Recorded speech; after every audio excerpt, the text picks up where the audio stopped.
I'm absolutely delighted to be bringing you this podcast episode, my interview with Simon Singer.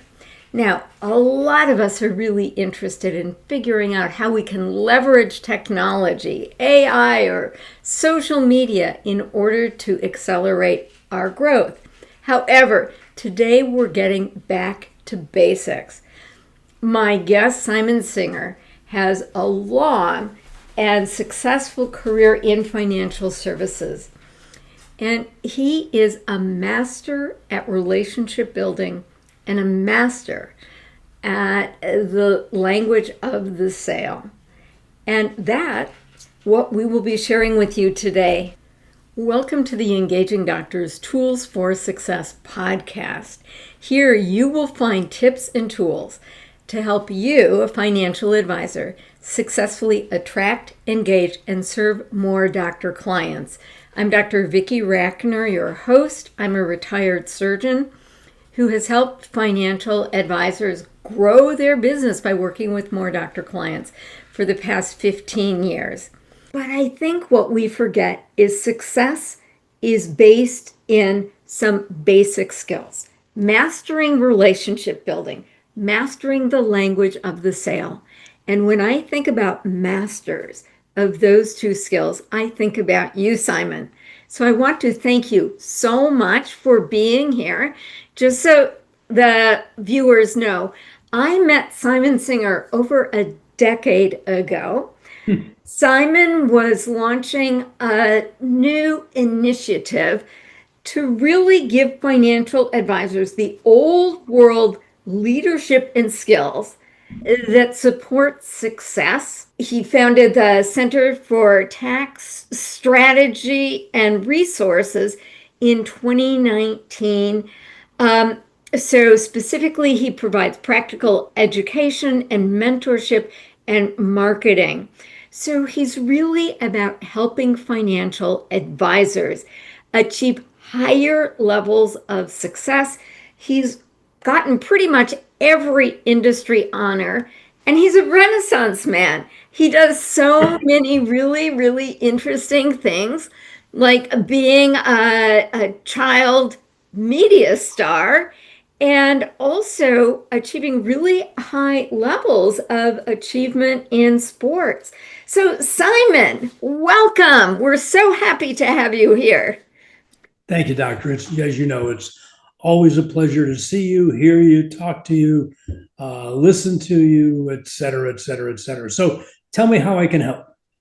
Well, what I'd love to do is just download your brain. I'm just wondering if you could just share some principles that you have developed about building relationships, especially with power partners, with centers of influence, because this is brilliant. Well, I can try, and I would suggest to you that building relationships with centers of influence is almost identical to building relationships with prospective clients, with the opposite sex in your life, with companies that provide us with product. And it goes back to what's in it for them. We already know what's in it for me. What's in it for them? And unfortunately, the training I've been doing in next August will be the beginning of my 60th year doing this. And so I've been doing this since I was 25 years old and went through all kind of levels of non-success, failure, frustration, until I started finding mentors. And when I found mentors, what I did, and by the way, that was true in my entertainment career, and that was true in my athletic career. That the difference was you could have all the talent in the world, but there was a wisdom that came with age, that came with experience, that came with mistakes that we all make, that came with trying to pick out who are the people that I'm going to listen to and replicate.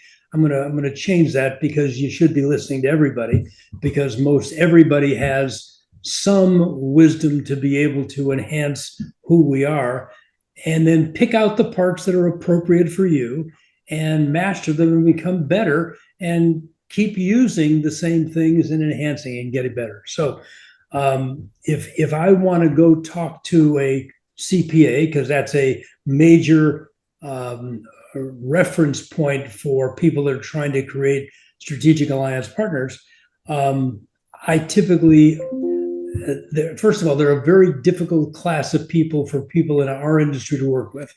They're difficult because of those that went before us. They're difficult because there's nothing in it for them. They don't generate revenue. They're difficult because of the fact that that they run a risk in turning a client over to you. The risk being you might do something and their client will be upset. You might say something and the client gets angry. You might do and say something that the client winds up suing their CPA for because of the fact that they introduced us to this clown, which is most of our industry, by the way, or they saw something on the internet, especially with regard to tax savings. I would be very, very, very careful about what strategies you pick out, because we are not qualified to vet those strategies. And everybody's got a legal opinion. Everybody's got some beautiful, shiny paper to go from. But I will tell you that almost every single one of those strategies has some basis in reality. It's when the promoters get a hold of them that the basis in reality ceases to be important, and all you hear is 5-to-1 write-off, 10-to-1 write-off, and who doesn't want to sell tax savings, because that's what people are looking for. So we start out with an interview process. We don't call it that. We start out with an interview process, whether it's a prospective client or a CPA or a tax attorney, and we try to find out what they're doing with their business. And our excuse for having the call with them is not, I want to get into your files so I can do business for myself and I'll make things really better for your client. Because they must get that. Oh, my boy just came in. All right. Yeah, come here, Coop. Come here, say hello. Come here. So this is Cooper. And oh, Cooper. This is Cooper, and he's going to crawl under my desk right now. You want to go there? There you go. Atta boy. And he's down, and we can now continue. As you've seen with your pup, they get Louis right here at my feet. They get very attached very quickly because they're not used to good treatment. And by the way, neither is the CPA good for looking for getting good treatment. Neither is the tax attorney getting good treatment. Neither is the client. So I would delay selling things to people for as long as humanly possible. I would try to find out, what are they doing for their practice? How do they get paid? What are they funding for their own retirement? How are they going to buy out their senior partner? Where's the budget going to come from? And I would spend a whole bunch of time talking about them and very little time about talking about myself, because I already know what I know. I don't know about them at all. I don't know if they think that life insurance or annuity causes cancer in laboratory animals. I don't know unless I ask. But you'll be amazed what will come out of their mouth, because they listen to some of the television and radio pundits just like we do. And the client that we're looking for is not the client that the radio and television pundits are speaking to. They're speaking to middle America and below. And the concept of buy term insurance and invest the difference makes perfect sense for those people because of the fact that they don't have a budget to do anything else. But we're talking about people where budget is not an issue. So I need to find out. So if somebody infers to me that life insurance causes cancer in laboratory animals, and I don't care whether it's a CPA, a tax attorney, or a prospective client, because some of those same people have exactly the same feelings, I'll say to them, rather than fight with them, rather than try and talk logically, I will say, that's an interesting perspective. I've heard of it before. Can you tell me where you got yours? And listen to what they have to say. And if I ask enough questions about that subject, they will probably answer their own question because there are resources that tell us that they're wrong. But they don't want to hear that they're wrong. But they might want to look at a financial statement of one of the major banks that have millions and millions and billions of dollars of equity sitting in those same type of contracts, available on the internet, public information. And the CPA who says, we can do anything you want to do, just don't do this. But first and foremost, if I can find out that he's got a deficit in funding for his own retirement, I ask him, what's he going to do about it? Or what is he doing about it? And has he ever kept score? Does he know how much of a deficit he has? Does he know what an inflation-adjusted after-tax cash flow is going to be produced? The more I talk about him, the more I become a good conversationalist, because everybody likes to hear themselves talk. And so the whole essence of the way we train people is completely different than the way the industry is training them today.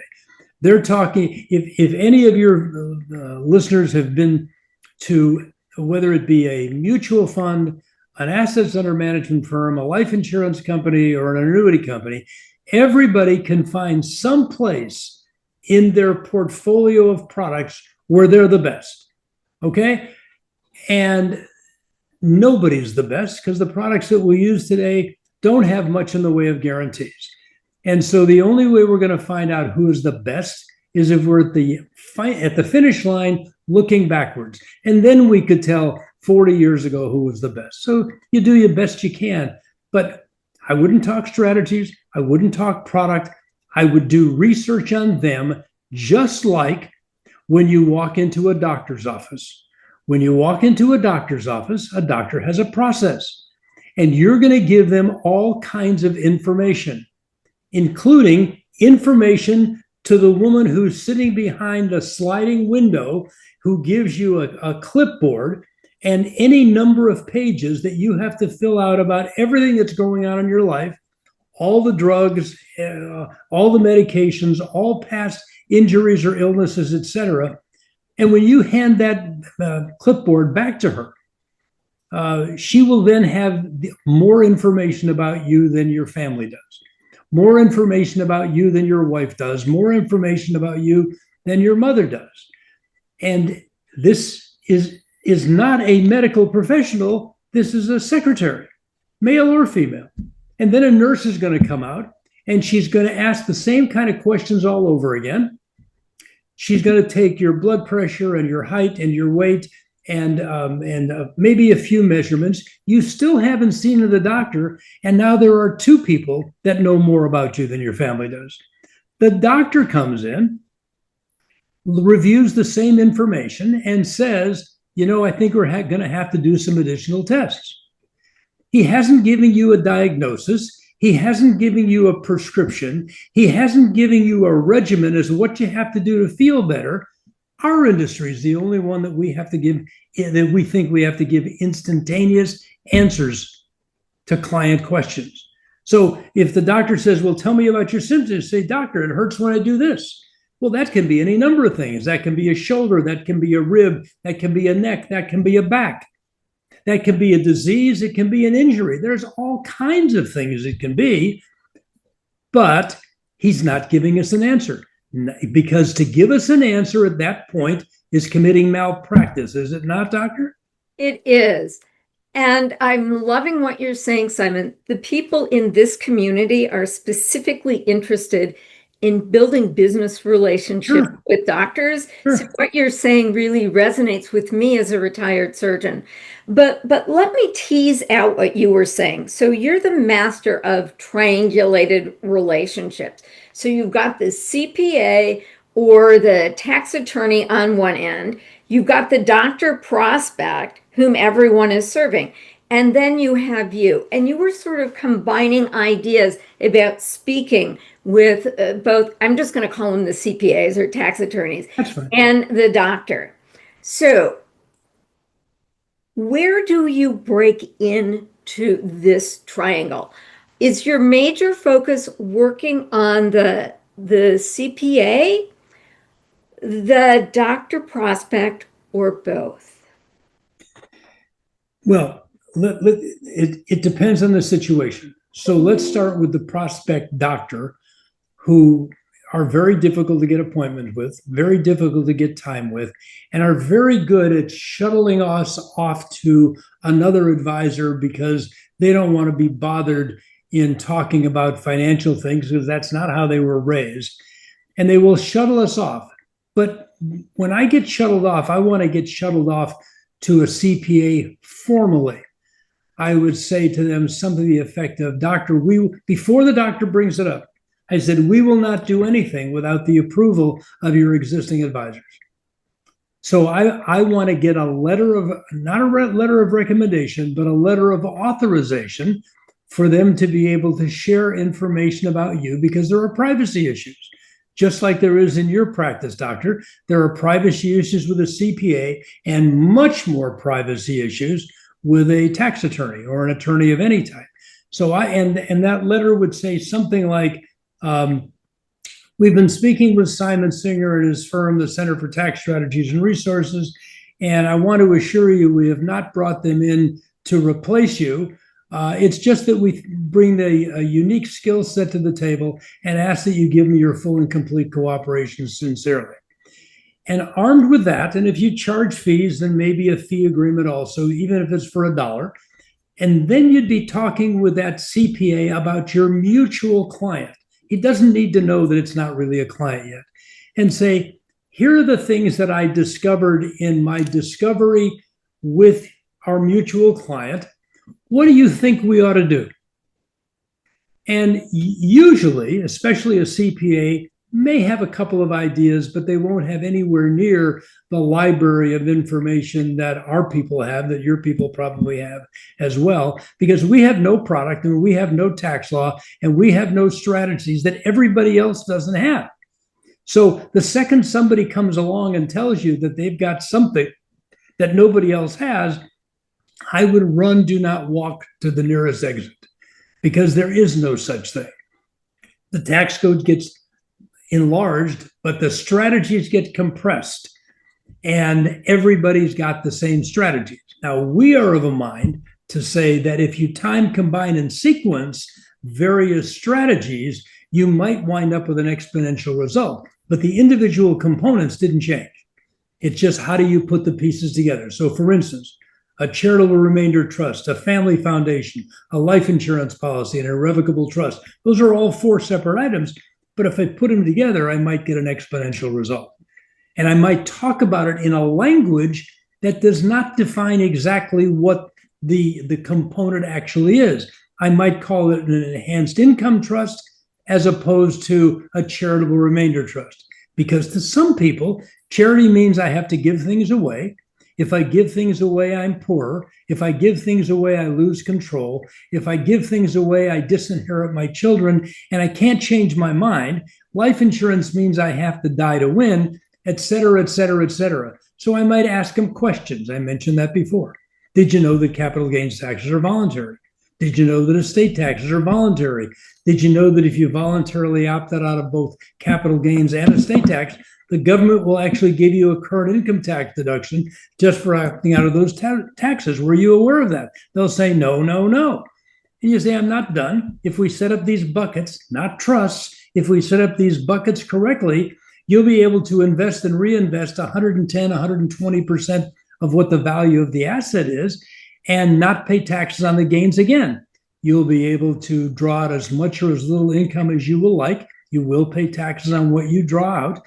You could actually become a multi-million-dollar philanthropist supporting numerous worthwhile activities, all under the dictatorial control of your family in perpetuity, and do it all without disinheriting your family. Were you aware of that? So all I did was describe what something did versus what it was called. If they don't like what it does, then I don't have to spend the time giving them a bunch of detail. If they do like what it does, then I can and am very willing to tell them what the individual components are. And they will say, well, you know, I've been to a half a dozen seminars on charitable remainder trust, but I never heard it explained like that. I didn't know how it worked. I didn't know what it did. So it's very similar to the way a doctor constructs their practice, discovery, before diagnosis, before treatment plan, before prescriptions, et cetera, et cetera. Our industry is too much in a hurry to give people a prescription that'll solve all their problems. And that's where we get pushback. We get pushback because especially a doctor who's got a superior level of education and is thinking, what a bunch of baloney, another one, which is why they are difficult to see, because they don't believe that our industry helps. Does that make sense? It does. Now, in your experience in working with doctors, Simon, on a scale of 1 to 10, what are doctors' level of interest in legally and ethically lowering their taxes? Like, is this a good hook to use with doctors in your experience? I don't think there is a very good book that does that. I know that you move in that direction, but they get fooled by what's on the internet also. Doctors are very famous for investing in very, very iffy things. That dumb doctor deal. The dumb doctor deals. And it might be a car wash. It might be a restaurant. They're really big on restaurants. I've never quite figured out why. And they've discovered that if they lose enough money in that restaurant, that they don't have to pay any taxes. Lo and behold, they also have lost their money and they don't have anything to retire on. Now, the reality is they should be looking more towards guarantees, but they started later than all the rest of the public. They had to go through medical school, they had to do research, they had to have a specialty and go to school for that, and then they had to build their practice. So instead of starting at 20, they might have started at 35. And so they've lost a third of their earning capacity, time-wise at least, in which case they've got to do things that will enhance and elevate and increase on an annual basis what they're able to put aside. However, they also have student debt. Hundreds and hundreds and hundreds of thousands of dollars of student debt, which uses up a lot of their resources. The piece they can't get away from is taxes. And so if I say to them, doctor, can you tell me what your largest expense is? They might tell me spousal support because they've been married a couple of times. They might tell me child support. And I might say to them, well, what about tax? And they'll go, oh, yeah, I didn't even think about that. But yeah, you're right. I pay more in tax than I do with the rest of the things combined. And I say, well, what kind of rate of return were you able to earn on the taxes that you paid last year? They'll go, oh, I made about 8 or 9% of my money. I said, no, maybe I didn't make myself clear. What kind of rate of return on the taxes you paid were you able to earn last year? And they go, oh, on the tax. Well, nothing, because I had to write them a check. I said, would you be interested in hearing about some ways to, on a legal, moral, and ethical basis, that you can be able to generate some revenue on the money that you paid in tax last year? And the answer is always yes.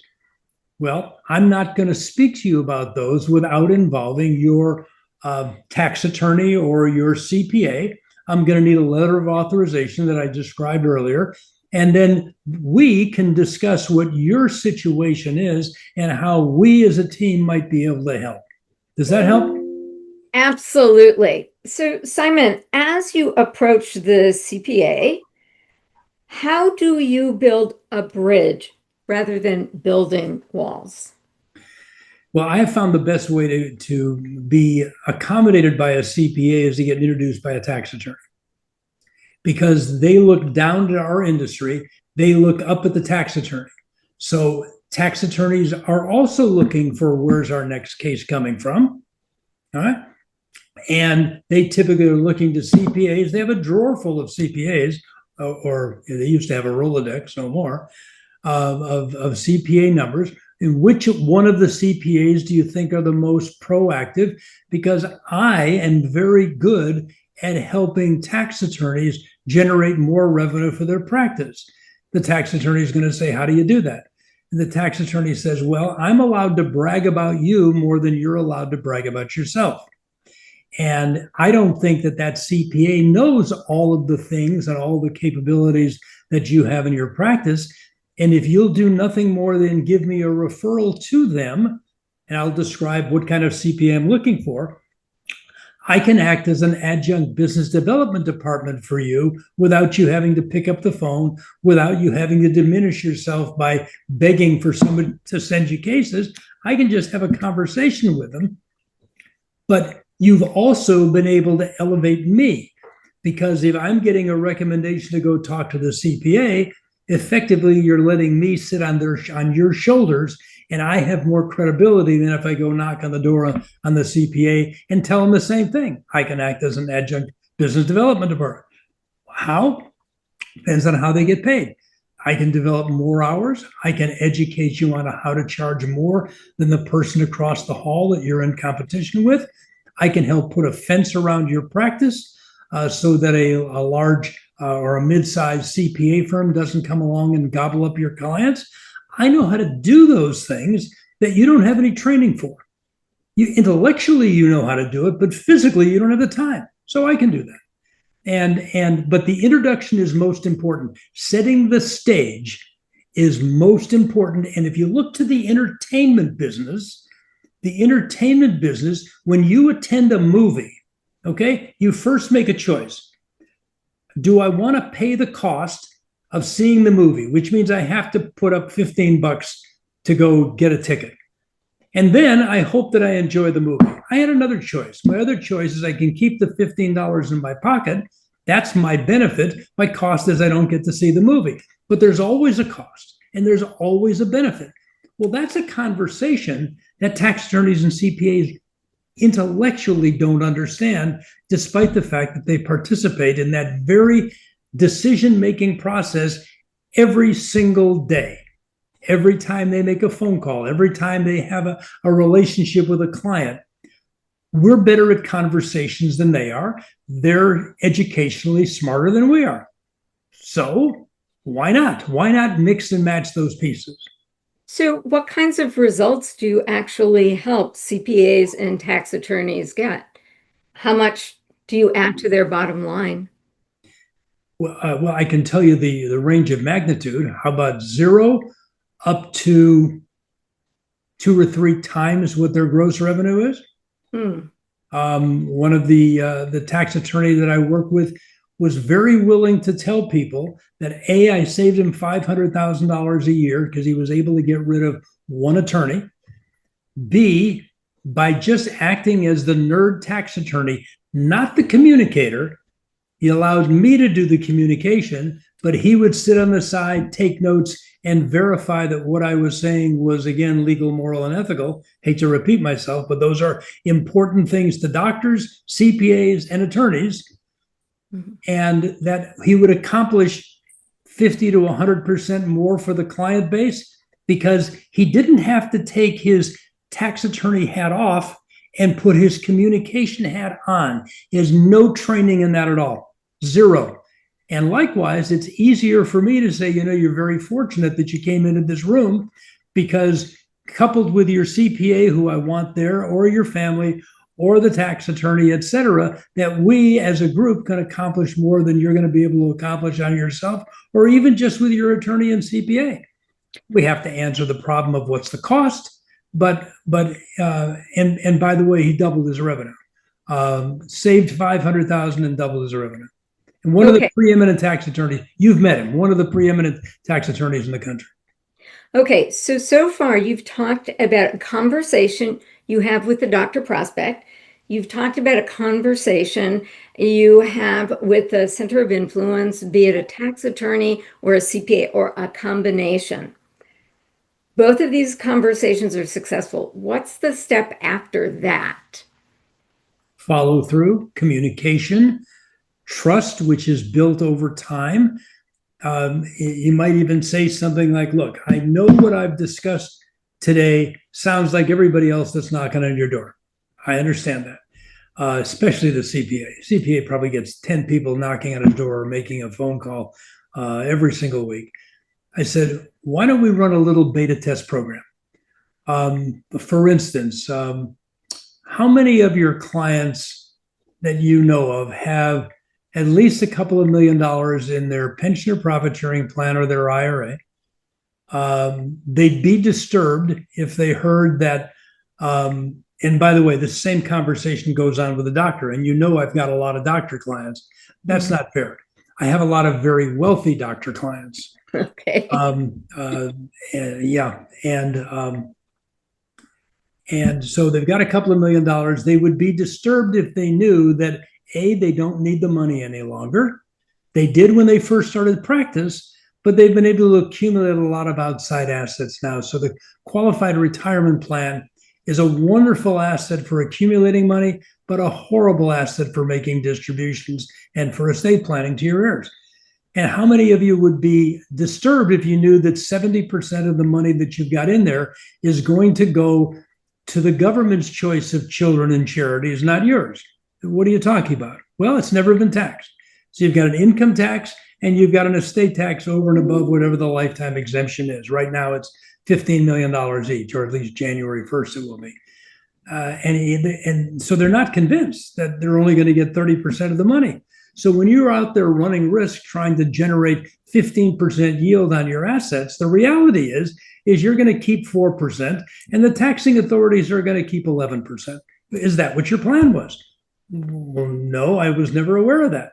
Well, how about if I could show you some ways whereby you could drop that number to maybe 1%, maybe even 0, and support institutions and people whose value systems you support. That might be your children, it might be your brother, it might be the American Heart Association, who knows what. But you can do all of those and do it in the spirit of the law, black letter law, not gray, not any magic, things that most people intellectually know how to do in our industry. They don't know how to put them together, and show you results that might accelerate. Or you're $1 million behind on getting to the present value of your future stream of income that you're going to need to maintain your lifestyle after taxes and indexed for inflation. Are you aware of that? No, I wasn't aware of that. Well, we built some software that can illustrate that. Would you be interested in seeing where we're coming up with that number, and more importantly, what to do about it? Some people will say yes, some people will say no. It's very powerful to close up your briefcase and say, I don't think we're going to be able to help you. I got a call yesterday from a podiatrist who said that he met with me 5 or 6 years ago. I do not remember meeting with him, but he told him that I gave him a couple of my books, told him that he didn't have enough cash flow for me to help him with. I don't talk like that, but that was his feeling. And we talked again because evidently I said enough and wasn't desperate enough to say, here, let me give you one of our special, whatever it is, X, Y, and Z. And so here's a doctor who wrote my name down and wrote my phone number down because of the fact that I pushed him away and said, I don't think I can help you at this point. That's rewarding. That feels good. Unfortunately, he waited too long, and now he's got some problems that I can't do anything about. But maintaining your morals and your ethics, and vetting these strategies that you think are too good to be true. There was an article in one of the journals I get a couple of weeks ago that the IRS is disapproving a 5-to-1 write-off on Indian tribe tax credits that are out there being promoted and sold.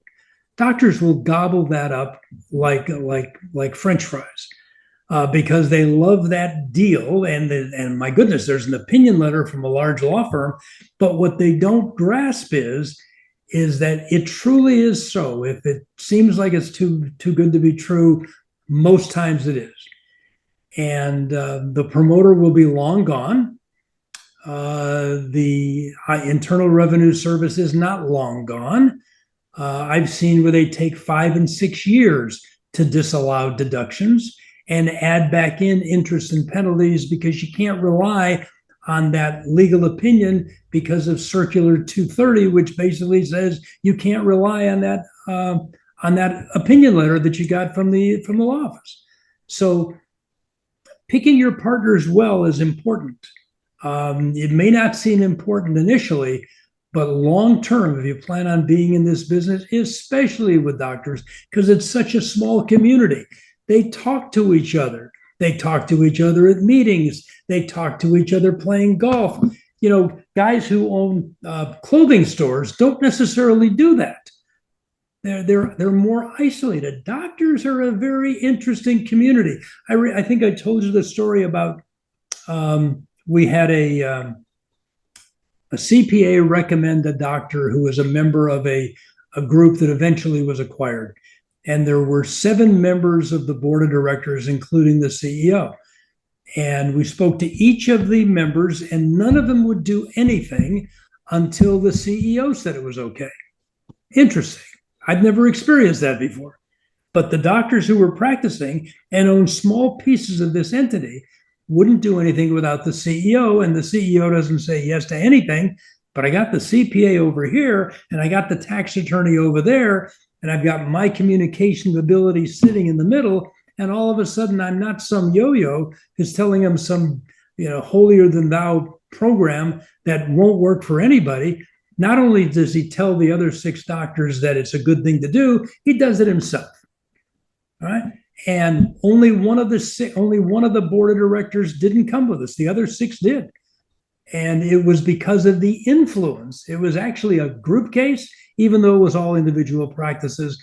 And we were using their board of director fees as opposed to their practice income because they were W-2 employees. So there was not much we could do with a corporation for them. So, Simon, one thing that I'm really impressed with is your level of cultural competency about physicians. As you know, I've got an entire course to help financial advisors really understand it. What's your assessment? Is that important to have and to know as you work with doctor clients? Well, first of all, I didn't have the benefit of having cultural competence. I learned that from you. This particular case just happened to happen like I had cultural influence and knowledge. I didn't have any, but what I had was the tax attorney and the CPA, which elevated my standing in that community, but it was luck. It wasn't that I had knowledge. Had I had knowledge, once I listened to you talk on that subject probably a dozen times now, and all the conversations we've had, I'm going, I was a fool for not understanding that. And it was important for me to understand so that so that the client realized that I knew where they were coming from and I had a better understanding of how they made decisions. Does that make sense? Awesome. You have so many skills, but could you please address this hat that you put on as interpreter and collaborator? Sure. So wealthy, intelligent people, which usually go together, by the way, just because they're intelligent in their medical practice does not mean they're intelligent in handling their money and handling their taxes. And they all think that they've got a good CPA and that if there was something they should be doing, that the CPA would have told them. Until I say to them, when's the last time that you got a call from your CPA with a single idea as to change something as to how to reduce your taxes? And they look at me with this deer in the headlight look and say, well, I've never gotten that call. And they probably never will, because that's not what they engaged the CPA to do. The CPA was not hired or trained to do prospective tax planning. CPAs do tax planning looking in the rearview mirror, what's already happened. And then they complain that my client came to me in March, tax return was due in April, and talked to me about something they did last October. And what should we do? And the answer is it's too late. So when I find out that the CPA is missing something with regard to what they're going to do for their own retirement, their own exit strategies, their own buying out the senior partner, then I have to say to them, well, tell me, what are you doing in order to fill those gaps? And they typically don't have much of an answer. And so acting as an interpreter, I'll give you an example. One of the same doctors on the board of directors was sitting in the same tax attorney's office with me. And the doctor's net worth, because their large conglomerate had been sold, and their $6 million net worth, which is what he had when we started, had jumped to 150 million. And the tax attorney is talking to him about a series of rolling grats, GRATS. And the doctor had enough intestinal fortitude to say, I don't know what a grat is. And the attorney says, oh, that's very simple. That's a grantor retained annuity trust. And he continued on with his conversation. The doctor did not have a second level of intestinal fortitude to say, I still don't know what you're talking about. So I had to jump in. And I said, Mr. Attorney, what the doctor really wants to know is, what does a grat do? Why is it appropriate for him? What kind of benefit is he going to derive on it? And how much does it cost? And the doctor slammed his hand down on the table and says, yeah, that's what I want to know.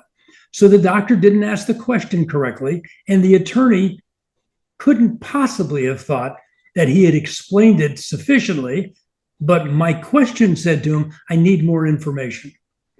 And so that's acting as an intermediary or an interpreter, but I have to look at both sides, because tax attorneys and CPAs tend to talk over the heads of their doctor clients. The doctor doesn't want to admit typically that I don't know what you're talking about. Just tell me where to sign and who to write the check to and how much the check is for. And then leave and come to people like me and complain about the fact that they're paying too much in tax. The AICPA tells CPAs that they are perfectly placed to become financial planners. Here's the problem.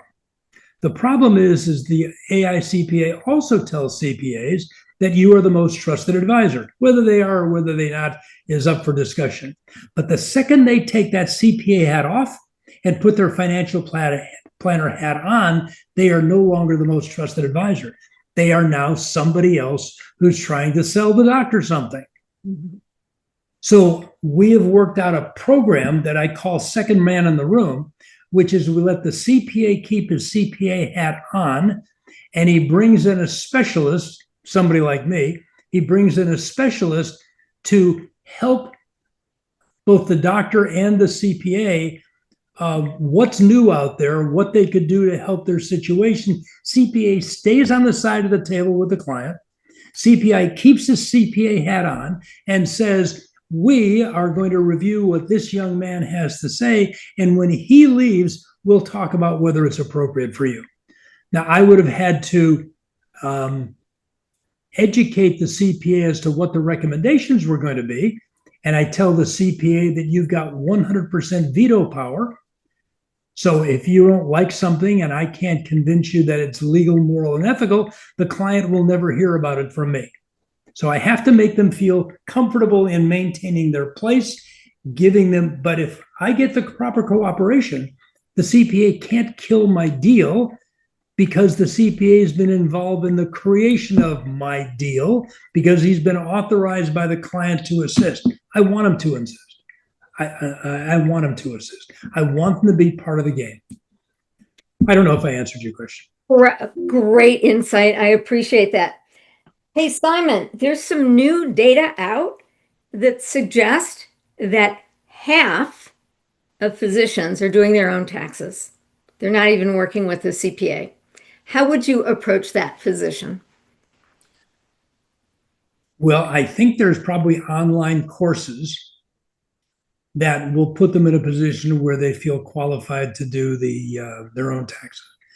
There's probably online courses to be able to do their own brain surgery also, which, here's a picture of the brain. Now we open up the skull and look what we see, and we make this incision here. But they would never, that would be ridiculous, which shows the total lack of respect they have for the accounting industry. Okay, and that's because the CPAs typically don't know how to market themselves. They don't know how to be proactive because that's not what their training was. And the engagement agreement that the doctor signed with the CPA firm did not say we do proactive planning.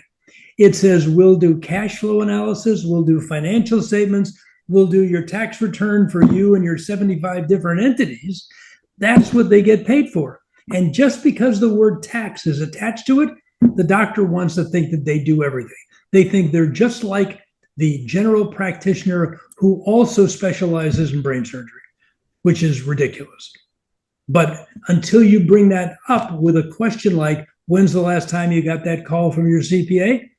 They have never given any thought. They just assumed that the CPA was going to do that, and yet they never got that phone call, with rare exception. All right. Well, Simon, I want to respect your time, but I have 3 more questions for you. First, could you please tell us about your career as a professional athlete and the lessons that you brought from that into financial services? Well, there's a minor sport called four-wall handball. Handball is like racquetball in today's world, inside 4 walls and a ceiling. And it was all the firehouses in Los Angeles had at least one handball court, strangely enough. So did the police departments, because it was deemed to be the best all-around training mechanism for mind and body, et cetera, et cetera. When I was playing, there was about 5 million tournament players. Because of the mentorship of the best player that ever lived, in my opinion, I went from becoming a very good local player, a very good regional player, to the world and national championships that I've got about 16 of them. But there's a lot of similarities between that and business. And the similarities basically are, you start out with a certain level of ability, you start out with a certain willingness to work pretty hard, but the intangible pieces are the pieces that take a god-awful amount of time. But I was fortunate enough, the gentleman's name was Jim Jacobs, who was my mentor playing four-wall handball. And he would never told me how to run after the ball. He never told me how to hit the ball. He told me why and when, as opposed to how. And it opened up a whole different thought process to what kids normally would do, which is do something that are exciting, do something that the people in the audience love. And he would say to me, I'm playing for 6 months when I first started playing with him. And he said, you have to make up your mind real early in your career. Do you want to please the people in the audience, or do you want to win? Because the two don't correlate. The conversation that we're having about business right now is the same thing. Do you want to win? Do you want to help people? Because just having talent and just having a piece of paper that says that your product or service in this particular category is the best, when we know it's not guaranteed, when we know it's merely a projection, when we know that somebody else is going to be able to find a little slice in there where they can be the best, it's a mistake. It's the conversation, it's the intent, it's the timing, it's the willingness to not lecture but question. If I say to somebody that you need one of our specially designed defined benefit plans, and they don't like defined benefit plans, I've backed myself into a corner. When I back myself into a corner, I can't get out without some damage. And the damage is I start to appear like the guy who's walking along the beachfront with watches for sale on one arm and fountain pens on his inside pocket, and he'll sell you anything that you will buy. And that's what happens if I get backed into a corner. If I say you ought to do this, whatever this might be, and they don't like that, I've got no place else to go. But if I talk in groups, you could do this, you could do this, you could do this, you could do that, you could do this. I get paid for all of them. All I want to do is I want to have enough credibility where they will listen to me as what's in their best. But that's the same thing that happened in a handball court. I could hit this shot, that shot, this shot, that shot. Even went so far as to tell me when I should take my timeouts, because I was only entitled to 3 30-second timeouts per game, and a match could easily last 3 hours without any breaks. 3 timeouts a game, so I had 9 timeouts of 30 seconds apiece in a 3-game match. And He said, you're not going to lose, you're not going to win in the first 5 minutes, but you can do things that'll destroy your physical ability in the first 5 minutes that you can't recover from in a 30-second timeout. Even little things like that. So my piece of wisdom on that would be stop lecturing clients and start talking to them. When you went on a date with your husband or wife, okay, you did not grab them and throw them on the floor and expect to have sex with them the first time you met them.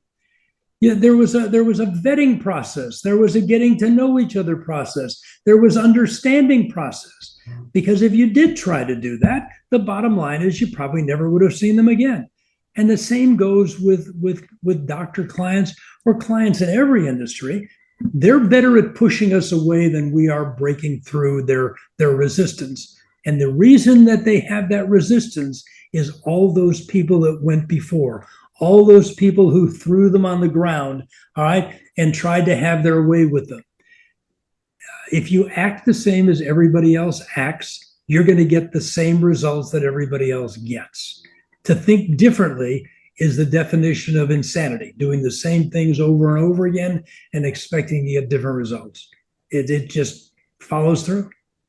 Okay, question number 2, same question, except how has your experience as a child entertainment star impacted what you do today? What lessons did you take away from that?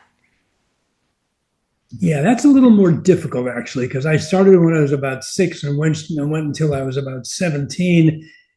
And I co-starred in 4 separate series. But we're talking about going back to 1947 or 1948 up through about 1961. I'm not sure. I know there's something which is getting a low. And my mom would say when she would take me to the studio, make sure you say hello to everybody when you walk in the studio door, okay? Which was a gross imposition to a 6-year-old. But she kept pounding that on me. So even if I didn't step up to each individual person, I would say hello when I walked in. Personally, I think that talent and looks are very cheap commodities. The area in Los Angeles that I live in is full of great-looking people and full of people that have all kinds of talent. So once again, we get down to the intangible pieces of what they do, how they do, and when they do it. And I think the same thing applies. Now, I did a couple of thousand shows, which is only because radio was still in existence.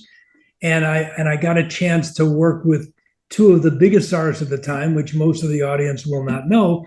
One was Jack Benny, one was Harold Perry. So the Great Gildersleeve and the Jack Benny Show. The industry was smaller at that time. And because I worked for those 2 giants of their time, it became more of a vocation of acceptance than of, are you better than somebody else? It was kind of like, well, if you're good enough for Jack Benny, you're good enough for me. And there were a couple of years where I did over 400 shows a year, which I would do a Jack Benny radio show. And immediately following his show, one was at NBC, one was at CBS. They were a block apart with each other. And he would have Phil Harris on the show also. And every time I got a call to do a Jack Benny show, which I did for 5 years, about a dozen of them a year, he would have Phil Harris on, and lo and behold, I would get a call to do a Phil Harris show. Well, Phil Harris's parts on the Jack Benny show were designed at the beginning of the Jack Benny show because his show started as Jack Benny's show ended at the different studio. So we would do our routine, whatever that might have been at the beginning of the show. Phil Harris would grab me by the hand. We'd run out of the studio through the parking lot to get over to the other studio in order to be able to do the second show. But the matter of acceptance, as I said, the industry was at the time, is the same as the matter of acceptance once you get the confidence of a CPA or a tax attorney or a doctor, because they run in groups. And once you get that, instead of trying to pick off battleships one at a time. You come in a submarine underneath the group, the circle that they're in, and you start picking them off. It's the same thing with doctors. It's the same thing with CPAs and attorneys. You just have to learn how to do it, and it's not perfect. I used to do continuing education seminars for CPAs, and you can get CPAs to attend. The problem is, are you getting the right kind of CPA? I don't want the guy who's sitting in the back office with a green shade and a boil on his neck. He's not the one that brings business in. I want the guy that brings business in. So instead, I would offer to do continue education in their offices, providing that the managing partner and the rainmaker were going to be in the room. If they weren't, then I didn't want to do it. But there's so many similarities, whether it be entertainment, sports, or business, that I have to look back and remember it periodically, that a lot of it was mentoring. Jack Benny was a mentor. Jack Benny came up to me the first show I did for him, and microphone's up here, because I'm down here, microphone's up here, and all of a sudden he stops the rehearsal and says, wait a second, where's a box? So he went over, picked up a box on the side, put it down in front of the microphone, picked me up, put me on, and he said, there's stuff, is that better? Now, I'd been doing live television for about 3 years. Live television, there was kind of a script, but they were not taking scenes and then piecing them together. The half-hour show took a half hour. And I got used to doing that, where I had to remember the lines. But little kids remember all kinds of things. They remember commercials. They don't have anything else up their mind. And so when all of a sudden there were people in the audience, and I started to get a little panicky, he walked up to me and he whispered to me, Stuffy, that was my nickname, Stuffy, you're really good at this, okay? You're better at it than the people in the audience. Just relax, and if you make a mistake, just go with it. You'll be fine. And that was very empowering to a little kid who was nervous. That's mentoring. I expect you to make some of the funniest things that ever happened on that show that came out of mistakes. Not exactly the way the script was, because these great old stars were so confident in their abilities to be able to take a mistake and turn it into something that was funny. Couldn't do that in a dramatic show, but there certainly were mistakes that were made in dramatic shows. But it was a very interesting, more interesting today looking back on it than it was at the time. Yeah, so I don't know if I answered your question. You did brilliantly. Question number 3. For those people who are listening to this podcast who might be interested in having you as a mentor, is that something that's possible? And what would that look like? Yeah, one-on-one, I don't think anybody's out there going to want to pay my hourly rate. But that is what we do with the Center for Tax Strategies and Resources. We've got 32 subject matter experts. I'm one of those. Every one of those 32 are smarter than I am. All I have to do is be just a little bit smarter than the client on my subject. I get to pick what I'm smarter at, and I get to shut my mouth when I get to an area that I don't know. And clients appreciate if you say something, that's over my pay grade. But I've got some people, all right, that specialize in these areas, because they can tell if we're giving them baloney or not, because they've had so many of us sit in front of them. I think the website is yourctsr.com, I think. All right. Well, I'll tell you what, I will get the contact information and put it in the show notes so that if you do want to follow up with Simon, it will be possible. Simon, I just want to thank you for all that you have taught me, all that you have helped me understand, both about the role of taxes in wealth building, but more importantly, these basic human skills about how to talk to people, how to build relationships. I really value you. Oh, thank you, Doctor. And yeah, the reverse is true. I love you and your family and your previous dog and this one. When I saw him come up and just nuzzle all the way up to your chin, it makes my heart melt. So thank you too. Oh, well, thank you so much. And may both of our dogs have healthy, wonderful, joy-filled lives. Yeah, yep. I know, and it really is the way we treat them. Think about that. The same thing with clients. Yeah, It's the way we treat them, the way we respect them. Stop lecturing, have a conversation. yeah. Yeah. Thank you, Doc. This is Louie, and Louie's been with me for a month. He's a real sweetie. I can tell. Yeah, yeah. And he was crying while you changed your shirt because he wanted to meet you. So I brought him in. Oh my goodness. 1 second. Hey, Joe. She's gone. So I've got a golden rescue, Uh-huh. and I've had him for about 4 years, but he's not that lovable. How old do they think he is? 6. 6. They're about the same age. Mine is about 6.5, maybe. We don't really know. Uh-huh. And he spent the first 2 years of his life chained up in the backyard in Turkey, Oh my goodness. and he was a mess. They warned me. They say you need to be very careful because he's very protective of things that he thinks are his. And I said, okay. He wasn't my first rescue, and so I took him for a walk. Put a leash on him, took him for a walk. Very difficult to walk with, and brought him back. He laid down in the bathroom. I went to take his leash off, and he snapped at me, like all of a sudden this was his. So I did quite possibly the dumbest thing I've ever done in my life. I grabbed him by both sides of the face and I brought him right up to me like this, explaining to him that that was not acceptable behavior. Now, this is a 90-pound animal, and he could have ripped my face off, but he backed off and he never did it again. It was kind of like, oh, you're in charge. I got it. Oh, well, I'm glad you still got your nose, Simon. No, he didn't get anything.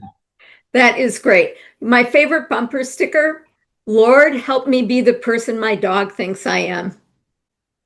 Well, we still use the tiles that you bought us when we got married, and one of the tiles says, "All I need is love and a dog." Oh, there you go. There's an old, I take it as humorous. I'll call it a joke. Do you know how to tell who truly loves you? What you do is you take your dog and your spouse, you stick them both in the trunk of your car and come back 4 hours later and see which one's still happy to see you. Love it, love it, love it. Yeah, and it would always be the animal, and everybody knows the answer.